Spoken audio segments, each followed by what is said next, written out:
Hey there, this is Jenny Dukes with EDEC 607, and I'm here tonight to talk about my manuscript. My title is The Potential Effects of Incorporating Preschool Programs Available to All Infants and Toddlers into Public Education. A manuscript presented for the Master of Arts degree in the Department of Early Childhood Education, the University of Mississippi, by Jenny R. Dukes, May 2017. Copyright 2017 by Jenny Dukes, all rights reserved. Here we see my abstract and dedication.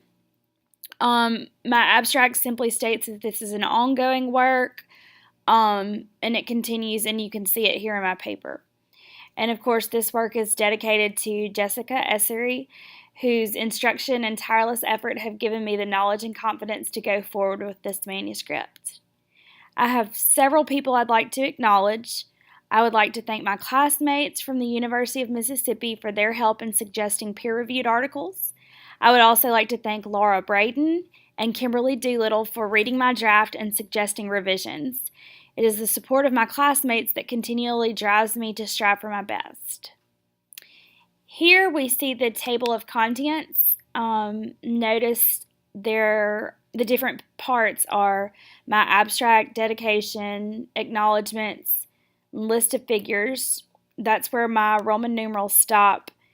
My table of contents begins, and then my vignette begins on page 1, followed by chapters 1, 2, and 3 with introductions, influences, and recommendations.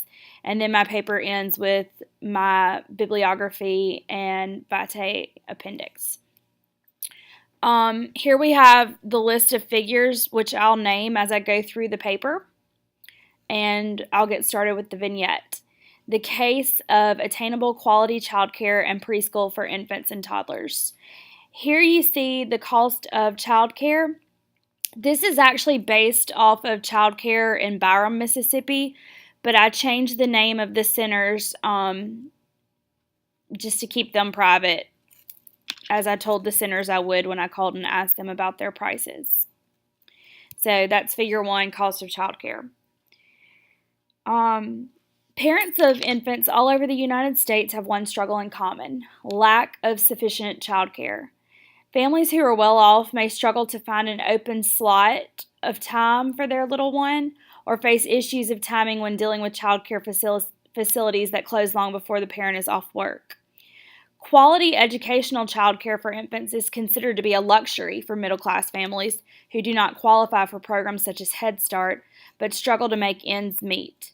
Families who fall into the poverty category may qualify for child care assistance, but there are often not enough facilities to facilitate the growing need of these people. As noted in Figure 1 above, child care is costly, and many families are not able to fund the cost. While mental stimulation is critical for infants and space and funds are limited for child care, what needs to change in order for the needs of infants and toddlers to be met without breaking the parental bank? These are just a few scenarios that represent the majority of our nation's population. So many families find themselves unable to afford quality child care, to find a quality facility that has room for their child, or to find a facility whose hours support the long hours of working parents. Child care should not be something that families have to choose over other basic necessities. Early childhood education for infants and toddlers should be a part of public education. As malleable as the brain is during infancy and toddlerhood, it is essential that we engage them to promote healthy brain growth. Because this is such an important time in the growth process, we cannot ignore the need of quality education for this phase of learning. As I addressed poverty in this area, and I'll address it below, here is Figure 2, Federal Poverty Guidelines, and you can check that out later and kind of enlarge it and see what each of these areas really mean. Like I said earlier, this is an ongoing work, and so this paper truly evolved and grew as I did my research. So we'll get started with Chapter 1. Chapter 1, An Introduction to Preschool, Definitions and Purposes. In order to elaborate on the importance of preschool, one must first define and describe the purpose of preschool. Because the word preschool has been used since 1914, it has several definitions. Therefore, for the purpose of this manuscript, one definition will be used throughout the entirety of this study to avoid confusion. Preschool is defined as a school for children usually under 5 years old who are too young for kindergarten, Merriam-Webster, no date.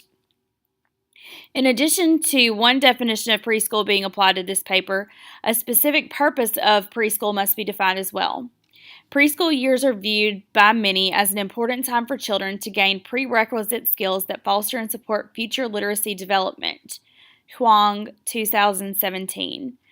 I should add to that it is also used to help with math development as well. Primarily, preschool produces kindergarten readiness and serves to advance achievement in math and reading, which results in a lower retention rate in elementary school. Currently, state-funded preschools aid in bridging the gap of academic achievement for students who have disabilities or are poverty-stricken, in comparison with students who do not have disabilities and are not poverty-stricken, Andrews, Jargalski, and Kuhn, 2012. According to Economics of Education Review, pages 33 through 51, children who attended pre-kindergarten prior to attending kindergarten had reading scores that proved to be 3.17 points higher than children who did not attend pre-kindergarten. Here you see figure 3, selected sample characteristics from Does Pre-Kindergarten Improve School Preparation and Performance? And it simply lists comparisons for children who were in preschool, pre-kindergarten, Head Start, other non-parental care, parental care, and then all types of care. We have math test scores listed here for kindergarten and first grade, reading for the same, self-control for the same time frame, externalizing behavior scores, and then retained in kindergarten. Then there are demographics listed here as well, and the standardized scores are not listed, but the standardized scores data and the way it was measured is listed here. Chapter 2, what does the issue influence? The issue of finding attainable quality childcare and preschool for infants and toddlers is one that spans the gaps of wealth, privilege, poverty, and the disadvantaged. I'll make this bigger. Childcare in regards to wealth and privilege. Infants and toddlers who are born into affluent families are generally seen as low risk or not at risk for failing, being retained, falling through the cracks, or dropping out.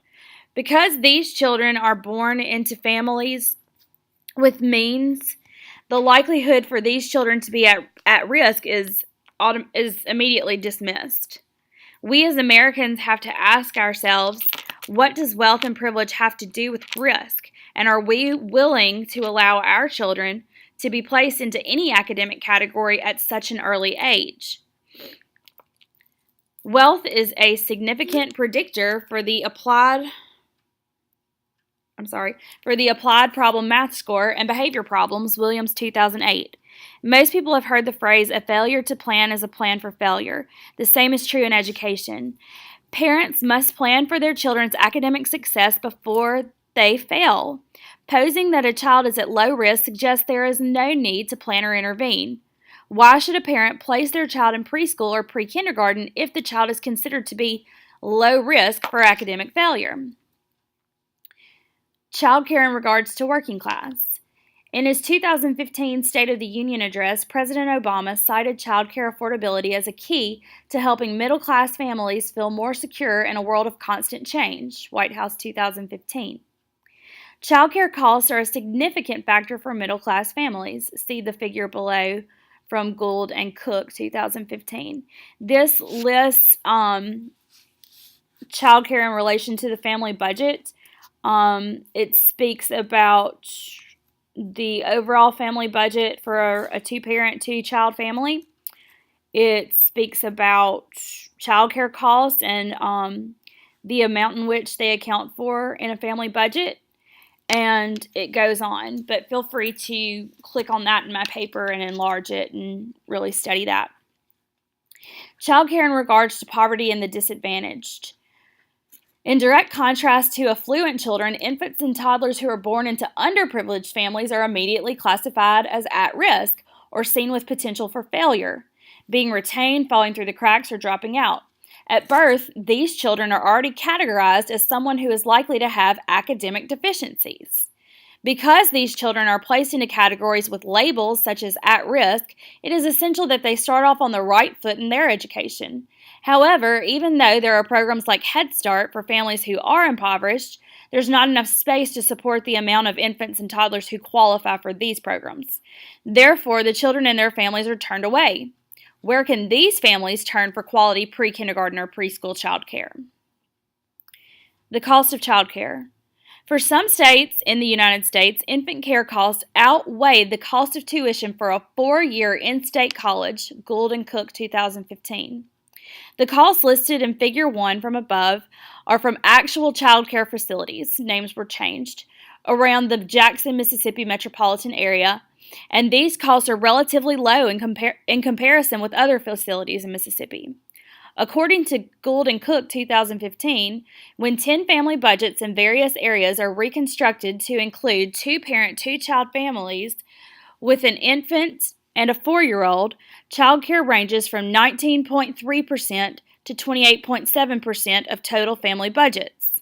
In these areas, child care costs for an infant and a 4-year-old constitute between approximately 20% and 31% of median family income, far above the HHS's 10% affordability standard. Gould and Cook suggested the figure below, which is right over here, using their family budget calculator to find the means necessary for a family of 4 in 2014. If you look here, it says again, annual income necessary to secure a modest yet adequate standard of living for a 2-parent, 2-child family of 2014. If you zoom in, it has the data for the 10 family budget types. And then if you go to the Gould Cook website that's listed in the bibliography, you can click Family Budget Calculator and see more of what's going on here. Why is preschool or pre-kindergarten important? Aside from preparing students for kindergarten, there are a number of benefits from pre-kindergarten that are often overlooked. Pre-kindergarten has been shown to strengthen commitment and outlook towards school, start children on the path to financial stability and independence, increase the likelihood that mothers of participating children attain gainful employment, enhance parenting skills of participants' parents, and produce positive effects that extend into future generations. Schulman, 2005. In the book Schulman authored, she mentions the high-scope peri-preschool program. This study followed children from preschool into adulthood. Children who attended the preschool were compared with non-participants. Figure 5 above depicts the finding from the study.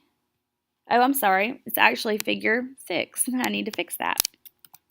My apologies. Figure 6 below depicts the findings from the study.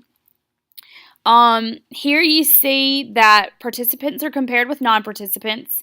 They talked about those who owned their own homes, those who reported getting along well with family, and those who had savings accounts. And you see that program participants outweigh non-participants in each of the 3 categories. Chapter 3, Recommendations. The first recommendation is that government must make early childhood education affordable. In order for families to have access to quality childcare, government must first make it available and affordable to everyone. In doing so, state spending toward education must be in keeping with the constant rise in preschool attendance, as seen here. According to Barnett and Carolyn, 2013, from 2001 to 2012, enrollment growth in state-funded preschool for 4-year-olds more than doubled. Figure 7 here depicts this growth trend. And again, you can zoom in and look more closely at what's going on there. While preschool attendance grew, state spending dropped in 2011 and 2012. Not only did spending drop, it was not increased by other sources.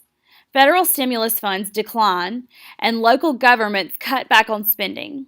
A return to trend that makes up for lost ground will require a substantial increase in spending, as Figure 8 from Barnett and Carroll in 2013 makes clear, which is seen here. Then the second recommendation is that government must mandate preschool. After addressing the issue of funding and making childcare affordable for all, government must set a precedent for the importance of education during the early childhood years by mandating enrollment in preschool programs for all 10-month to 4-year-olds. With the gap in education for so many children upon enrollment in kindergarten, it is apparent that there is a large number of students who are not adequately prepared to begin formal education at that point. Because the brain is most malleable in the early years, as I stated earlier, it is essential that we start education while the mind is so actively growing. Therefore, preschool is necessary for ensuring success in kindergarten. Because funding has been an issue for families in regards to affording preschool, and importance placed on preschool has been neglected. I need to fix that as well, sorry. Attendance for 3-year-olds who have IEPs has not grown as rapidly as it has for 4-year-olds. You can see Figure 9 below right here, also from Barnett, and Carroll in 2013. They had several great tables that they showed to depict rises and declines in education from 2001 all the way to 2012. Anyway, but it is up to the government to mandate preschool for this age group in order for them to get a head start on their education, which will lead to the development of successful adults. Figure 6 on page 10 shows that up above. Here's Figure 9, pre-K attendance of 3 and 4-year-olds, and you see the rapid increase of 4-year-olds and, truthfully, somewhat of a drop here. In 2010, that's when the bailout happened and all that, so supposedly that accounts for this decline. And then it roughly stayed the same throughout the rest of the time measured. The third recommendation is that government must endorse and sufficiently provide for quality early childhood educators. In 2001, fewer than half of America's early childhood educators had advanced collegiate degrees. As of 2012, because of increased standards in the early childhood sector, 58% of early childhood educators obtained their bachelor's. 85% obtained specialized training in early childhood education, and the assistant teachers' training, education, and in-service hours increased as well, Barnett and Carroll in 2013.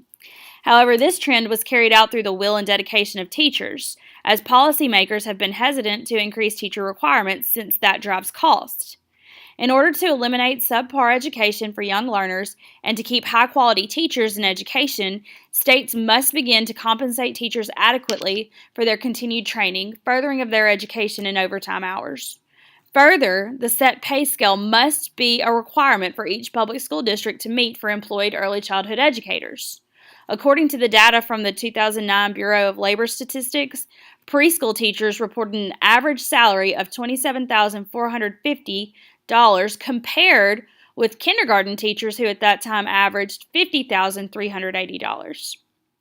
So there's a huge gap there. In order for positive outcomes to be produced in public preschool education, government must ensure proper support for early childhood educators.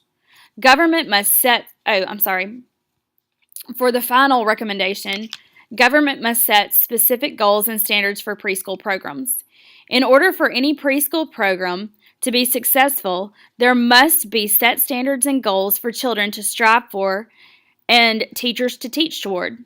Just as standards are set for kindergarten through 12th grade, standards equipping students for entering kindergarten must be set for preschool. According to Breedcamp 2004, the bar is raised on learning experiences and outcomes when agreed upon goals are used in designing curriculum. Further, standards allow teachers the ability to identify ranges Let me include that. For academic growth and set guidelines in which teachers should be aligning their instruction.